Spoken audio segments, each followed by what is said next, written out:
But yeah, I want to do one more before this video ends. If I can fit it. Hopefully I can.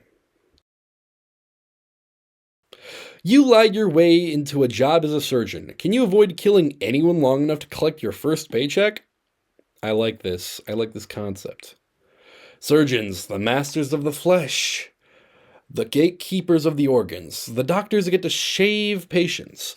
They are the green wearing gods who know the human body is but a chessboard, and the nipples are the king and queen, and the belly button is the opposite of opposing king or queen. Today, you are finally beginning your journey as one of them. You have already gone through the arduous process of becoming a surgeon. After the hospital over every day for 3 weeks straight and praising Tylenol in the deepest voice you could muster, to whoever picked up, being hung up on by countless doctors and nurses, you finally hit the big time. You've already gone through the arduous process of becoming a surgeon. After calling the hospital over every day for 3 weeks straight and praising Tylenol in the deepest voice you could muster to whoever picked up, I'm telling you, man, this Tylenol is the best thing ever. It's a miracle drug.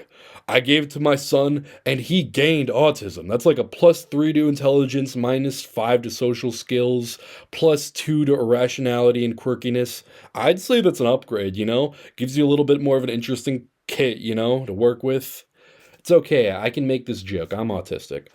Yesterday, you managed to get the chief of medicine on the line, who offered you a job after a mere 15 minutes of you bellowing to her about the red and white pill. Congratulations.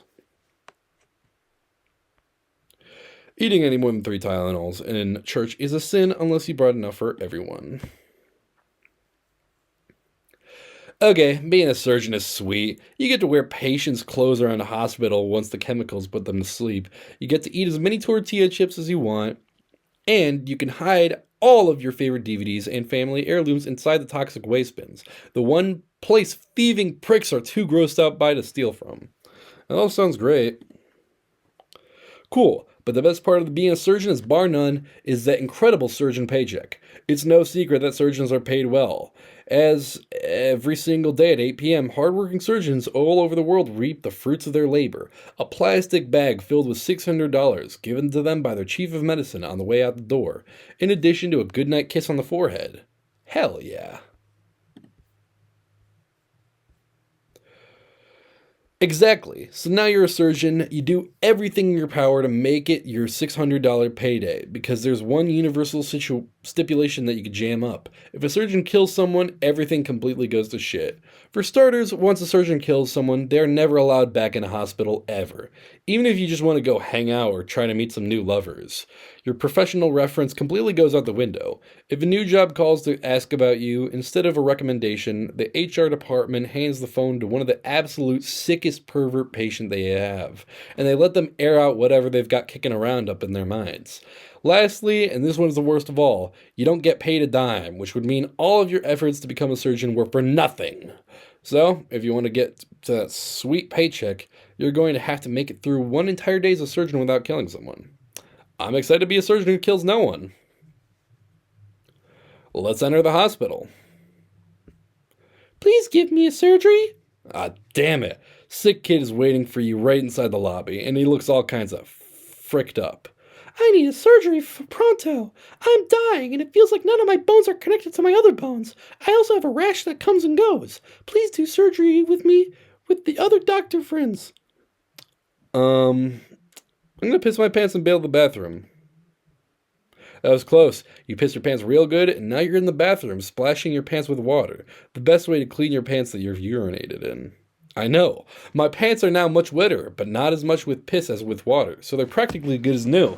You know, I actually pissed myself during this recording, so I can put this into practice. Why did I do that? Why did I pour all of my water on myself instead of drinking it? Why did I freaking do that? I'm so stupid. You sure know your way around a pair of cleaning a pissed pants piece of pants. You look over and see in the hospital's janitor talking to you. He somehow opened the door in perfect silence that you were splashing in your pants, and he's been watching you for the full 90 seconds. I've been watching you upward for a full 90 seconds, and I can tell just by looking at you, you're no surgeon. I remove my shoelaces and begin choking the janitor until he dies so no one finds about the bullshit he just said or about your method of splashing water onto your pants. Easy, easy. I'm not gonna wrap you out. I'm gonna help you. I take it that you've been in here lying to be a surgeon, hoping to get the $600 bag treatment. Huh? Well, you got a friend in me. I've seen it before, and I'll see it again. All you gotta do is make it till 8 p.m. without killing a soul, and you're in the clear. So what do you say you come lay low with me for the rest of the day? Spend some time hanging out with the new bud, so you don't end up killing no one before you get that money. Why are you being so nice to me? How do you mean? He says, becoming visibly self-conscious about the entire interaction so far. I'm just tired today, so if I'm acting weird, then that's what that's about. Probably. Allergies are being weird too. Okay, let's hang out. Follow me, the janitor says. You arrive at a huge metal door. He slides open the rusty door to reveal a long, winding set of stairs that lead to darkness, desolate basement, and turns to you with a half smile. It's not delivery, it's DiGiorno, he says, before letting out a quick, uncertain laugh. Looking over his shoulder to check and see if you're laughing or anything at what must have been some sort of joke. What are you talking about? What? That was dumb. Never mind, the janitor says. I was thinking like how in the old commercial, I'd be the pizza and you're the... I'd be... That was dumb. Never mind, the janitor says, shaking his head as his shoulders slump, trying to explain the joke. I was thinking like how in the old commercials, I'd be the delivery guy and you're the pizza. I don't know. Forget it. That was dumb. Sorry. You follow the janitor down the stairs into the basement of the hospital, and lo and behold, it's a full-blown bachelor's pad. The janitor has stocked the place with the best things. Ping pong table, a Forever 27 poster, an old-timey popcorn machine, and a bunch of orange pill bottles filled with frosted Cheerios. This is my chill zone. I'm down here almost all the time, which is why the hospital is filthy and patients always seem to get immediately after they... This is my chill zone. I'm down here almost all the time, which is why the hospital is filthy and the patients always seem to get sick immediately after they get better. We got all day, brother, so we could sit down and talk about that important-looking guitar you have mounted on the wall over there. Believe it or not, Slash signed that guitar, and I was lucky enough to spend all my money I have on it. I don't usually do this for anyone, but for you, I'll let you climb all the way up there and get it if you want to hold it. All right. I'd climb anywhere for one of my boys. What about all those wires? I'll put a very wet towel on them. I'm sure that'll be fine.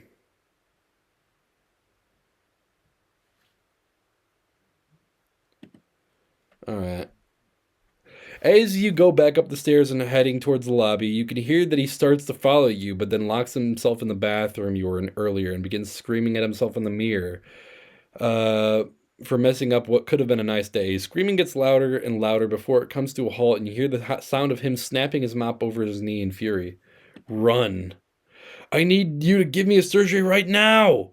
Damn, it's the sick kid from earlier. I feel like I'm on a boat all hours of the day and my elbows are dry. I need you to cut me open and drain me out if that's what it takes. Please get me home by later today. Give him a surgery. You pick up the kid, throw him over your shoulder, and walk through the hospital looking for a good room to cut him open in. After 20 rooms, you finally find a room with all the surgeons in it, and you slam the kid down on an empty table that they're all staring at. Now all eyes are going on you. You have to step up and say something pretty incredible to get all the surgeons on your side. It's not delivery, it's DiGiorno. Everyone starts nodding and smiling and patting each other on the back. Good shit. Ha! Nice, a woman says, whose voice you recognize from the phone as the chief of medicine at the hospital. She quickly anesthetizes the patient to stop him from grabbing and clawing at everyone's surgical masks. Within seconds, the little spaz is sleeping. At the moment, you're the tallest doctor they've ever seen walking into the door wearing a backwards hat and confidently drinking a Barks root beer out of a 2-liter bottle. I never seen you here around here, he says after putting the root beer down firmly in the lap of the unconscious kid and eyeing you up and down suspiciously. Enlighten us, fresh meat. Now what surgery are we going to perform on this little man exactly? Ah, this guy's onto you. You need something big here to throw everyone off your tracks. Sorry, rookie, but surgeries don't have names.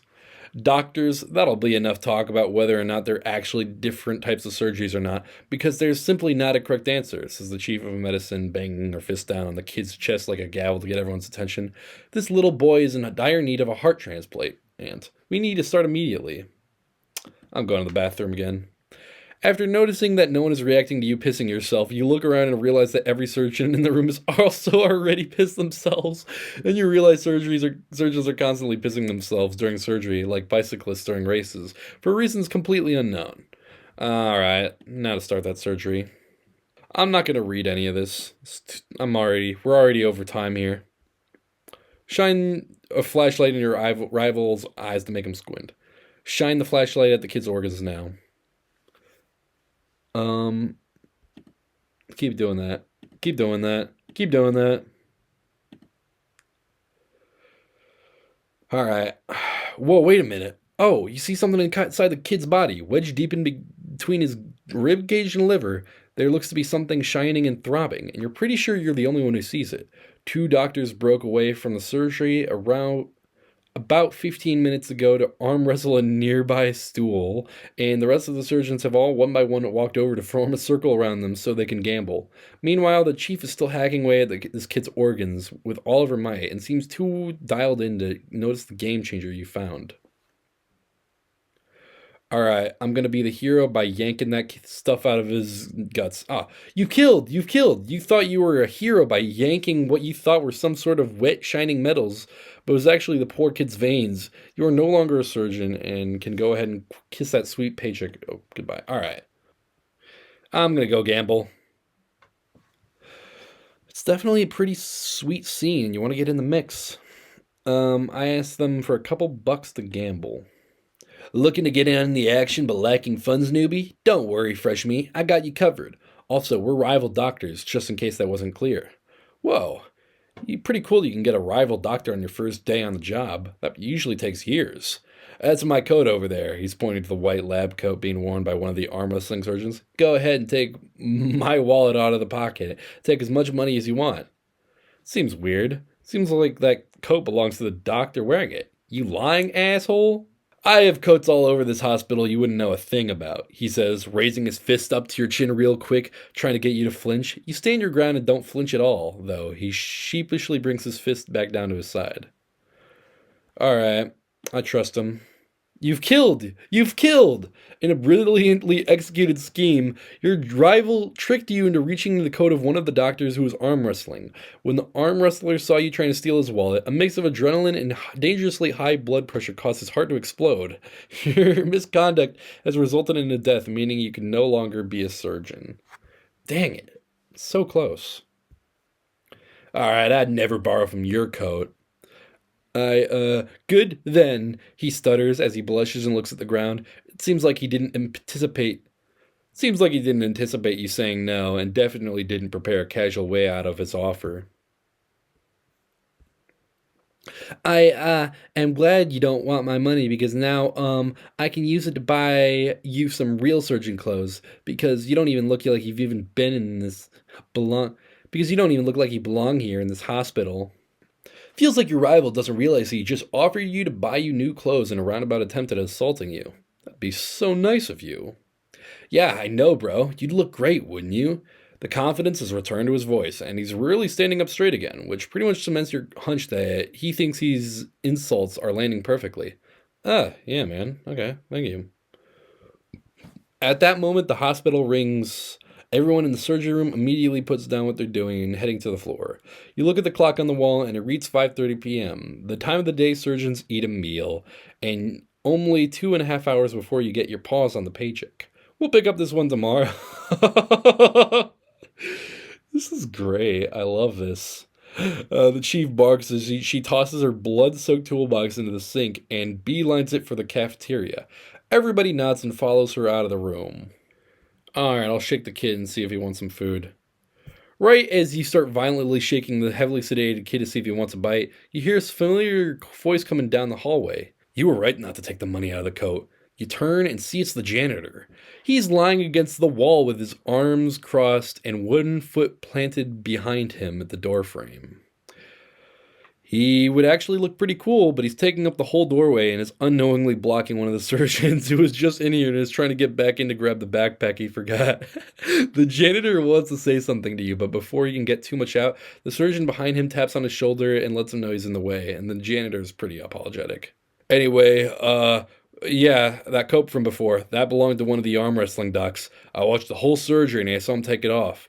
If I had to guess, I'd say your rival was sabotaging you, trying to make you give the doc a heart attack while his blood pressure was so high, completely killing your chances at that paycheck.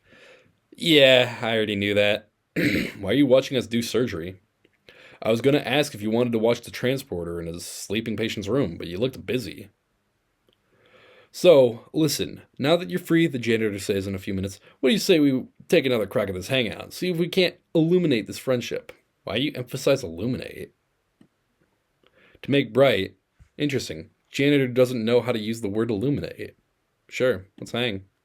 Oh, hell yeah! Janitor screams before jumping in the air and trying to unsuccessfully kick his heels together. Then he touches them while standing on the ground. I know just the place. You follow the janitor as he sprints down the hallway, weaving in and out of the patients and doctors, and then out of an emergency exit for some reason. It doesn't sound an alarm. None of the fire alarms here work because I took all the batteries home to study them. He screams at you after turning to face you once you're both outside.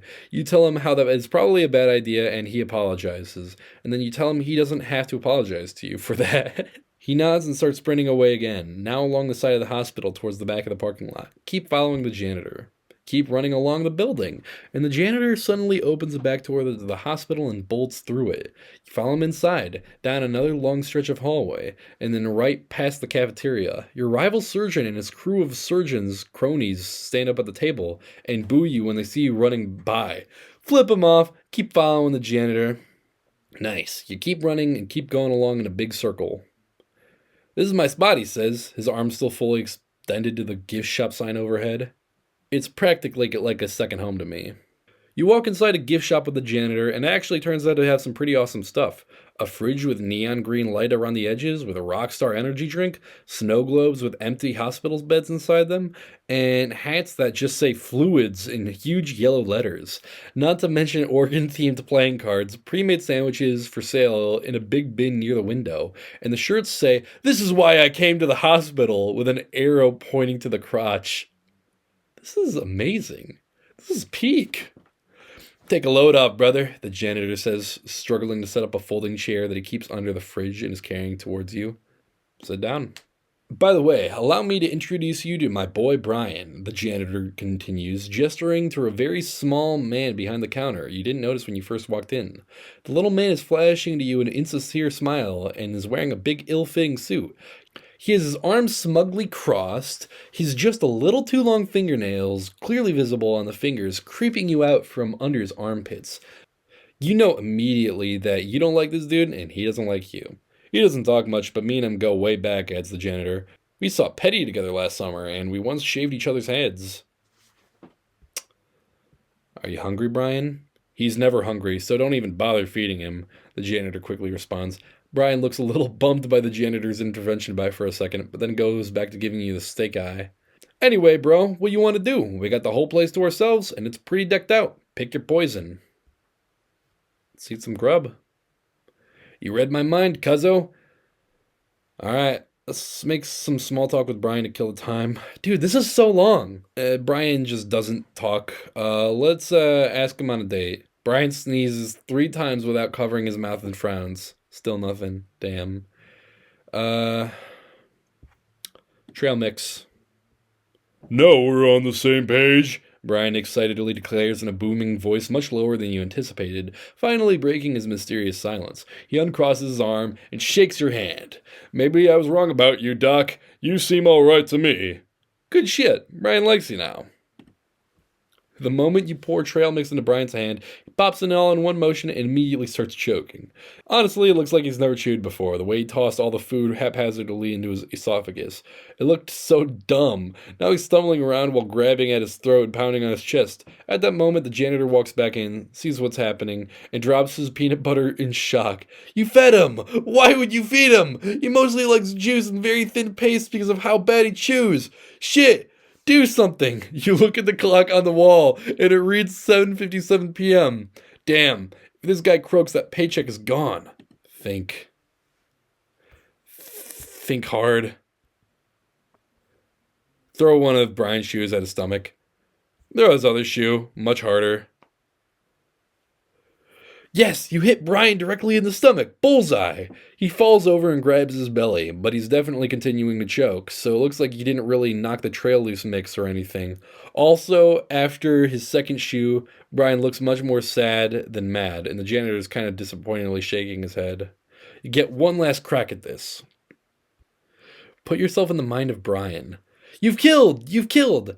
As Brian was on the verge of dying in front of you, you had the audacity to do some sort of vague thought experiment by putting yourself in his position, which took a good chunk of time. Brian obviously died pretty quickly, and the chief was so mad that she gave your $600 to the janitor, who used it to buy an unfixable 1992 Mustang that he named Brian. What the fuck? Alright, think. Rub your chin to think more deeply. Yes! After landing a couple of sweet blows right in Brian's gut, he gets so mad that he finds the strength within to cough all the trail mix out of his throat so he can call you a real asshole and says he was wrong to ever even give you a chance. While the janitor is relieved that Brian's okay and so grateful that you saved him, he makes sure to say that he agrees with his friend's new assessment of you. As much as that hurts, it's fine because it's 8 p.m. exactly, and you've managed to not kill anyone for your entire first day as a surgeon. The chief hands you your bag of $600, plants a loveless kiss on your forehead, and is the single greatest moment of your life. Congratulations. We did it! We're the GOAT! GOAT of surgery! Best surgeon of all time! Let's go! Alright, well, that was pretty good. I'd say I'm satisfied with that. I've been recording for 73 minutes. That's like a full feature-length movie. I'm gonna have to cut this video in half at least, I think. So yeah, that's that. We got paid as a surgeon, and we found a date. We did it.